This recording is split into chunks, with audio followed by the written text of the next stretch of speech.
Bonjour Jean-Michel. Bonjour Steve, merci de revenir vers moi pour quelques questions. Merci de me recevoir. Ce que je voulais voir avec toi, c'était justement, on vient de vivre des périodes particulières, disons ça comme ça. Ce que je voulais voir avec toi, et peut-être pour rentrer directement dans le vif du sujet, une question que j'aimerais te poser, c'est pour toi, une crise comme on l'a vécue, quels sont les impacts justement sur le développement du capital humain, tout ce qui lie le sales marketing et le management, et surtout, après les impacts, quelles sont pour toi les opportunités que tu vois? Eh bien, peut-être pour te contredire un petit peu, c'est toujours mon style, tu le sais bien, c'est peut-être pas une crise. Je ne la verrai pas comme une crise parce que c'est pas vraiment une situation où il y a quelque chose de commercial ou d'industriel qui s'est passé. C'est quelque chose d'humain et quelque chose de social. C'est ce qu'on appelle avec un beau mot français un changement de paradigme. Il y a des valeurs, des mécanismes et des échanges qui sont différents de ce qu'on avait auparavant. Et évidemment, la vente s'inclut dans ce changement de concept et ce changement de rapport humain quasiment qu'on a connu au cours des derniers mois. Évidemment, les mois qui vont venir vont également générer d'autres formes de changements ou de concepts, et c'est ça qui est intéressant pour les commerciaux. Qu'est-ce qu'on fait demain? Je vais dire, hier, pendant la pandémie, on ne faisait rien, on était chez soi, on était enfermés. Dans les mois à venir, il va falloir retourner vers les clients, il va falloir retourner vers le marché, les clients vont revenir vers nous. On fait ça comment? Niveau justement, tu parlais du vendeur. Pour toi, comment aujourd'hui le vendeur a-t-il changé? Mais cette période a permis aussi à de nombreuses entreprises et à de nombreux secteurs d'activité de se rendre compte qu'à côté du produit pur, il y a également la notion de service. Et le commercial s'inscrit, ça ne date pas d'hier, mais aujourd'hui ça s'inscrit encore beaucoup plus dans cette voie de service, d'accompagnement, de conseil, d'orientation du client. Le commercial n'est pas seulement quelqu'un qui vend, ça c'est un vendeur. On pourrait faire vraiment une différence aujourd'hui et j'ai l'impression que le fossé se creuse de plus en plus entre celui qui vend des produits et celui qui conseille son client, et le mot commercial prend vraiment son sens. Comment tu ferais vraiment la différence des deux en termes de définition? Évidemment, la définition n'est pas une ligne droite et quelque chose de tout à fait direct. Il y a des secteurs d'activité où on peut dire qu'un vendeur est un commercial, comme un commercial est un vendeur. C'est un peu difficile à le dire. Mais je dirais qu'au moment où l'impact, ou le conseil du commercial, ou l'approche du commercial vis-à-vis du client devient l'élément principal de la vente. Certes, il reste le prix, certes, il reste le produit, mais le choix du client est influencé d'une manière significative par le rôle du commercial, et alors là, on entre dans le commercial. Le vendeur, on pourrait dire que le choix significatif est fait par le client et le commercial l'accompagne dans son choix. J'ai souvent l'image de dire, voilà, le vendeur, c'est une station-service, et le commercial, c'est un mec qui est au bord de la route avec un bidon d'essence et il l'agite pour faire arrêter les voitures. Qu'est-ce qu'il va faire quand les voitures vont s'arrêter? C'est au commercial à l'imaginer, à l'inventer. La station d'essence, on s'y arrête quand on en a besoin. Voilà la différence pour moi. Tu m'avais parlé l'autre jour dans une de nos discussions sur aujourd'hui, le commercial apporte plus un service et une expérience. Tu m'avais parlé justement de ta métaphore avec la voiture, le service qu'on peut mettre en avant. Est-ce que tu peux peut-être nous expliquer un petit peu ce concept-là? Oui, tout à fait. Disons qu'aujourd'hui, le commercial doit être source de renseignement du client, mais il ne doit pas être uniquement source de renseignement sur comment marche le produit. À la limite, j'irais même à dire que souvent le client sait mieux utiliser le produit que le commercial, qui pour finir ne fait que le vendre. Il faudrait vraiment des technico-commerciaux très expérimentés, ce qu'on a de moins en moins dans le marché, compte tenu également de la technicité de la plupart des produits aujourd'hui. Et donc le sens de ce que peut apporter le commercial au client va vraiment dans toutes les voies de ce qui est important pour le client. Le rassurer sur des normes, le rassurer sur le prix qui est un bon prix du marché, le rassurer sur sa proximité, le coaching, la formation qu'il peut avoir pour le produit au travers de l'entreprise que le commercial représente, et puis également la disponibilité du commercial. Aujourd'hui, plus qu'hier, le commercial doit être quelqu'un qui doit être, je ne vais pas dire à disposition parce que c'est un mot trop fort pour moi, mais disponible pour le questionnement du client. Et surtout, une certaine forme de proactivité par rapport au client. Il y avait justement un modèle chez Archetype. Je voulais savoir si tu y adhères, et si oui, si tu peux un petit peu nous expliquer le modèle du vendeur 3-dimensionnel. Est-ce que tu peux peut-être nous expliquer si tu y adhères? Oui, tout à fait. Bon, ça revient à peu près à ce qu'on disait quelque part maintenant. C'est vraiment cette notion d'aller plus en profondeur, plus en hauteur, plus en largeur par rapport aux besoins du client, c'est-à-dire anticiper, mieux répondre et surtout le conduire dans le futur. Un commercial doit avoir aujourd'hui pour but de conduire son client vers le futur. Qu'est-ce qu'on va faire demain? Le commercial qui répond uniquement, je vais dire, aux besoins immédiats du client, ça me semble être quelque chose qui n'est pas obsolète, parce qu'il ne faut pas tomber dans l'excès inverse, mais n'a plus beaucoup de sens et n'a beaucoup de valeur ajoutée, en ce compris pour le management. À quoi sert un commercial qui ne rapporte pas d'informations du marché? À quoi sert pour le client un commercial qui n'apporte pas d'informations des fournisseurs, du marché, de ce qu'il sait? C'est important. Demain est important, plus encore qu'hier. Est-ce que tu vois justement à part ce que tu viens d'évoquer, est-ce que tu vois d'autres gros changements à venir pour le vendeur demain? Oui, il y a pour moi un élément fondamental. C'est quoi un vendeur? C'est quoi un commercial demain? Alors, est-ce que le commercial demain, c'est quelqu'un qui va uniquement travailler sur du volume, uniquement travailler sur du prix, uniquement travailler sur garder son client contre vents et marées, même parfois au prix de certains coûts, des ristournes, des remplacements, de la reprise de stock, comme ça s'effraie longtemps. Je pense que le commercial aujourd'hui doit être quelqu'un qui communique. Et donc ce lien qu'on fait souvent chez Archetype et qu'on a fait pendant longtemps entre le marketing et le commercial, c'est cette obligation aujourd'hui du commercial d'avoir des notions de marketing et du service marketing interne d'avoir une orientation client beaucoup plus forte. C'est quelque chose sur lequel on a toujours beaucoup travaillé chez Archetype et je pense que demain, on va encore le faire beaucoup plus. Dans quelle mesure tu penses est important la communication entre le marketing et le sales aujourd'hui? Est-ce que c'est plus important qu'hier ou est-ce que ça a changé selon toi? Est-ce que ça va changer? Je pense que c'est encore plus important qu'hier, puisque la formation du commercial va venir de plus en plus des services marketing, tant au niveau communication qu'au niveau image, qu'au niveau modernité du produit, qu'au niveau opportunité que le produit qu'il vend répond aux besoins de certains marchés, et puis même de nouveaux marchés parfois. Aujourd'hui, des produits peuvent être longitudinalement vendus dans le marché, plus spécifiquement dans un secteur d'activité. Dans le temps, l'électronique, c'était pour les avions. Aujourd'hui, dans les montres, dans les chaussures, dans n'importe quel produit, il y a de l'électronique. Alors le commercial qui est dans le secteur électronique, il s'adresse à qui? Tout le monde. Et donc cette relation au marché au travers d'une image marketing forte, une image marketing qui passerait également par des valeurs d'entreprise, c'est important aussi. Donc c'est pas uniquement du blabla et de l'image et de la couleur et du bleu en fond, c'est aussi avoir, ça a quel sens? Chez Archetype, depuis longtemps, notre logo a le sens de la conversation entre deux personnes, même si quand on le regarde, on voit d'abord ce qui est au milieu, c'est-à-dire cette espèce de vase qui représente un peu ce qu'on ne sait pas, comment on communique. Eh bien, cette relation entre le commercial et le marketing est fondamentale. Maintenant, dans l'autre sens aussi, le commercial doit informer le service marketing. Il doit y avoir des pôles de valeur en entreprise liés à ces deux postes. Donc justement, tu penses que même si la digitalisation se met en place de manière plus accélérée aujourd'hui, tu penses que les relations humaines et l'aspect humain est encore important et justement d'être encadré, de se recentrer sur les valeurs, tu penses que c'est important encore? Oui, l'humain reste important. Tu l'as très bien dit, la digitalisation, l'humain reste important. Ça veut dire aussi que si le commercial n'est pas présent à côté de son client pour des raisons de distance, pour des raisons de web, peu importe les raisons, il faut que le client sente l'apport du commercial. On n'a pas besoin d'être à côté de son client pour le rassurer sur nos compétences, le rassurer sur ce qu'on peut lui apporter. Et là, c'est un challenge pour les commerciaux. Et chez Archetype, c'est quelque chose sur lequel on travaille à l'heure actuelle. On aura l'occasion certainement de voir sur des webinaires qu'on mettra en ligne. C'est quoi aujourd'hui la présence d'un commercial auprès d'un client? C'est pas seulement être là. Et même j'irais jusqu'à dire... Ça change. Oui, ça change énormément, énormément. Beaucoup de commerciaux ont basé leur relation avec leurs clients sur la sympathie. Hein. Je te dis bonjour, tu me dis bonjour, on boit un café, c'est la sympathie. Dans le son cas qu'on a vu la dernière fois ensemble, la sympathie n'est qu'un élément de motivation de la relation client. Et il faudra travailler sur les autres points de la motivation. Ça me semble de plus en plus important. Et aussi assurer, si je comprends bien, assurer cette notion de sympathie avec la situation à laquelle on vit. Oui.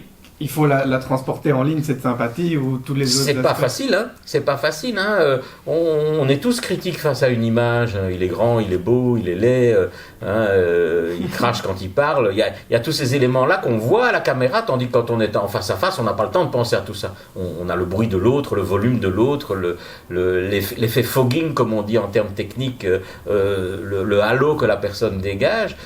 Quand on est derrière une caméra, il faut déjà être fort pour avoir de l'impact. Et c'est pas donné à tous les commerciaux, c'est pas donné à tous les managers, c'est pas donné à tout le monde d'avoir un impact au travers d'une image.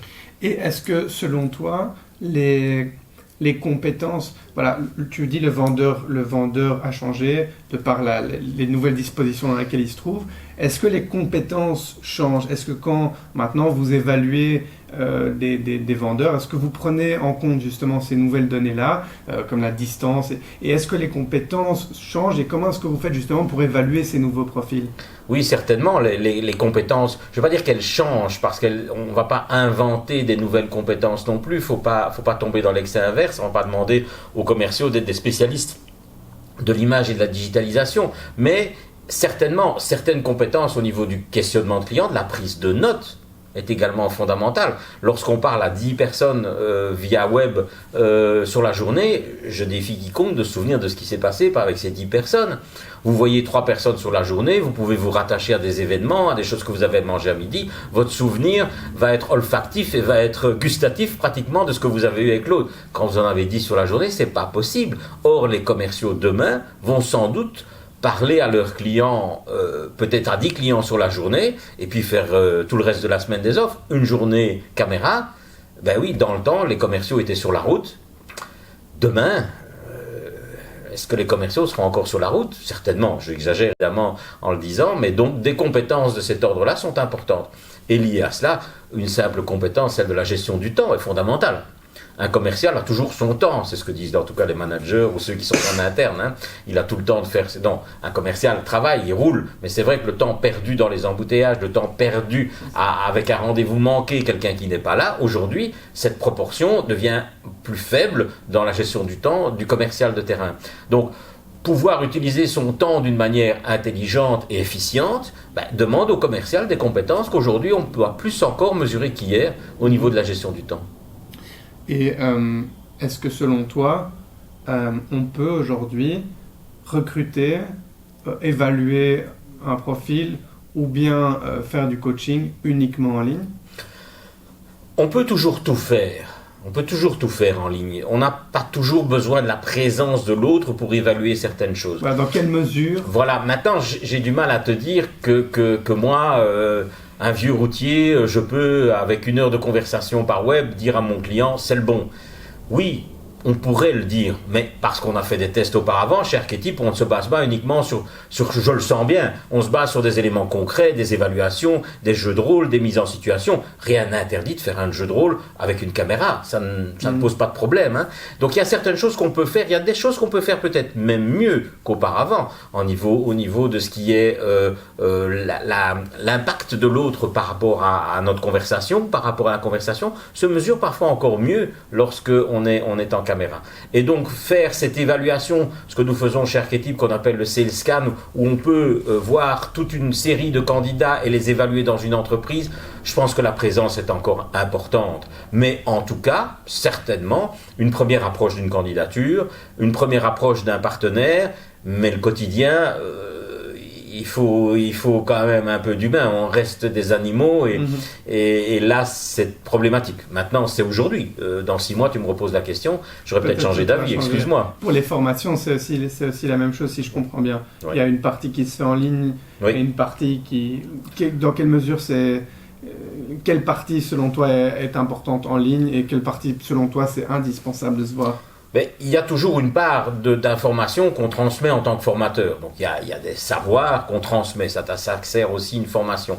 Mais dans le principe de chez Archetype qu'on appelle le développement, il y a également qu'est-ce que l'autre qui participe à la formation peut apporter. Si on fait que des formations à un seul sens, oui, Oui, bon, bah on envoie, on jette à la mer. C'est un peu comme un pêcheur, il peut mettre sa canne dans l'eau, il y aura toujours bien un poisson ou l'autre qui va mordre, hein. Mais quand on va appâter, qu'on va regarder l'eau, qu'on va regarder les poissons, qu'on va regarder l'heure, qu'on va regarder le ciel, on va avoir plus d'informations à savoir si la truite va mordre ou pas. Pareil chez le candidat, si on peut avoir un échange avec lui, si on peut avoir ces questions online, il y a tellement d'outils aujourd'hui, et toi qui es dans le domaine, tu le sais bien, on peut converser avec quelqu'un, mais chez Archetype, on va mettre en place une série de modules qui vont permettre ces formations, mais également avec des modules interactifs. Je ne crois pas à des formations uniquement sous la forme de package, ça. Et des examens à distance, il y aura peut-être un peu moins de stress, tant mieux. Tout ce qui permet d'être plus naturel et d'être plus... Oui, il y a des gens qui aiment aussi apprendre à leur rythme. Oui, voilà. Il y a des gens qui aiment bien le soir, après journée. C'est sûr qu'on était dans des modules extrêmement rigides. 8h30, vous arrivez, vous avez à boire votre café, à 9h on commence, à 10h30 on s'arrête et patati patata. On est obligé de partir loin de sa famille pendant 2-3 jours. Voilà. Ce genre de formation reste quelque chose d'important, de développement, pour des événements, pour des ambiances d'entreprise. Chez Archetype, tu le sais, nous avons plusieurs formules, hein. On a cette formule énergie qui constitue en effet un séminaire, quelque chose qu'on fait pendant 2-3 jours. Ce module évolution où on va dans le temps et on se donne le temps de faire les choses. Je pense que ce qu'on va faire en web va aller dans cela, évoluer avec le candidat ou avec la personne qu'on forme à son rythme, le soir, le matin, à midi, peu importe quand. Et puis cette expertise qu'on veut amener chez Archetype, où là on en a des processus plus longs pour des managers ou pour des commerciaux qui changent de secteur avec vraiment plus de responsabilités. Là dans l'expertise, je pense que le web va être très peu formatif. On va beaucoup plus dans quelque chose de personnel, dans quelque chose de beaucoup plus adapté. Voilà, l'évolution... Il y a des bases, quoi. Un junior peut évoluer, un senior peut évoluer, tout le monde peut évoluer. Mais à long terme, il vaut mieux quelque chose qui va dans l'expertise, où on aura à nouveau ces formations physiques. Mais on verra bien comment on va les faire. Hein. Ok. Est-ce que tu vois encore, selon toi, c'est bon, juste pour voir si le nombre de temps est bon. Est-ce que selon toi, il y a encore d'autres aspects que tu penses sont intéressants de mentionner en termes de soit d'impact de cette situation qu'on a vécue ou soit d'opportunités que tu vois pour demain dans tout ce domaine-là justement du développement du capital humain sur les questions de sales marketing et du management? Oui, je crois qu'il y a un thème qui va être un thème extrêmement chaud au cours des mois qui viennent, c'est la motivation. Je pense que ce changement de paradigme, comme je le disais tout à l'heure, ce changement d'état, ce changement de mode de fonctionnement influe sur la motivation. Et beaucoup de personnes, et dans nos expériences, j'ai eu hier un manager de long parcours qui était devenu indépendant il y a 4 ou 5 ans, il m'a dit, moi je cherche une fonction de contact, une fonction humaine. Je dis, vous tombez bien, on est juste à une période où il n'y a plus de contact, et vous cherchez une fonction de contact, ça ne va pas être simple. Donc, cette notion de rapport à l'autre, cette notion d'équipe, cette motivation qui vient des autres, parce qu'on les rencontre, parce qu'on en parle dans les couloirs, parce qu'on en parle dans des petites réunions impromptues, parce qu'on parle d'un cas, ça c'est difficile aujourd'hui. C'est difficile aujourd'hui. Et donc, comment on se motive, toujours avec cette motivation personnelle et cette motivation externe, mais comment cet équilibre se fait? Il faut avoir une sacrée motivation personnelle pour se mettre au boulot le matin et commencer à appeler des clients et commencer à gérer des problématiques. Et selon toi, on remédie comment ce souci-là par le coaching? Je crois qu'il n'y a pas une baguette magique, je vais être très modeste aussi quelque part. Hein, est-ce que le coaching serait une réponse? Je pense en tout cas qu'en parler est déjà une réponse. En parler avec ses équipes, en se poser la question, c'est qu'est-ce qui motive dans mon équipe aujourd'hui ou qu'est-ce qui me motive moi aujourd'hui? Que chacun d'entre nous fasse un peu son petit tableau, qu'est-ce qu'il y a de mieux, qu'est-ce qu'il y a de moins bien et qu'est-ce que j'ai besoin comme motivation. C'est pas toujours à l'entrepreneur à donner la carotte. Il faut aussi que nous-mêmes nous ayons envie dans ce nouveau contexte où, n'ayons pas peur de le dire, pour certains c'est peut-être plus agréable d'être à la maison, pour d'autres c'est plus difficile pour des raisons logistiques mais pour d'autres raisons aussi. Et puis il y a un changement de vie qui est important aussi. Qu'est-ce qu'on fait de son temps libre? Aujourd'hui, on travaille 3 jours à l'entreprise, 2 jours chez soi. On gère ça comment? C'est compliqué, hein? C'est compliqué. Et donc, la motivation qui sous-tend le passage à l'acte, quelque part, quel que soit le type de passage à l'acte, mais c'est quelque chose qui, moi, me semble être un très beau sujet sur lequel on va pouvoir travailler dans les mois à venir. J'ai l'impression, en construisant sur ce que tu dis, qu'il y a un pattern, du moins que moi j'ai observé autour de moi, de gens justement qui se rendent compte en travaillant de chez eux qu'ils ont plus le temps de faire des choses comme amener les enfants à l'école, comme aller chez le médecin, faire ses courses, et qui justement en profitent. Et peut-être que ça a aussi un impact sur leur motivation, Oui. parce qu'ils se disent bon, je suis peut-être moins motivé de travailler parce que j'ai plus le temps de faire d'autres choses. Alors ils baissent un petit peu leur standard de travail en se disant mais de toute façon bon, je vais me mettre en ligne, mais je vais vite aller faire des courses et je reviens. Tout à fait, tu as raison. C'est la valeur temps. Hein, je pense que c'est assez simple de connaître sa motivation. Si vous touchez 4 000 € par mois, vous travaillez 160 heures sur votre mois, vous faites vite le calcul, c'est pas compliqué, je sais ce que je gagne à l'heure. On se base plus Voilà. vers je pense vers un système de travail où tu travailles au livrable. Oui, voilà, on travaillera plus à son rythme. C'est pas grave de travailler le dimanche si j'ai pas bossé le mercredi Donc, après-midi tu fais parce ce que que j'ai tu voulu veux. regarder le foot. C'est pas grave de travailler le samedi matin si le lundi je suis allé faire un tour en vélo avec des copains. La notion de temps et la relation entre temps et travail est un outil de motivation depuis toujours. Hein, depuis Taylor, on a bien défini quel était le temps de travail. Tout ça était bien défini, bien. Et ce qu'on vit aujourd'hui, c'est un bouleversement total du rapport entre le temps et le travail. Est-ce qu'il y a encore un temps de travail ? Quel est l'entrepreneur qui peut s'offrir aujourd'hui le luxe de dire bonjour madame, bonjour monsieur, je vous engage à 38 heures semaine ? Ça veut dire quoi aujourd'hui ? Engager quelqu'un à 38 heures semaine ? Moi je sais pas, mais j'ai un peu de mal. J'ai un peu de mal avec cette notion-là. Donc la motivation, ce serait plutôt de dire je vous engage à 38 heures de motivation par semaine.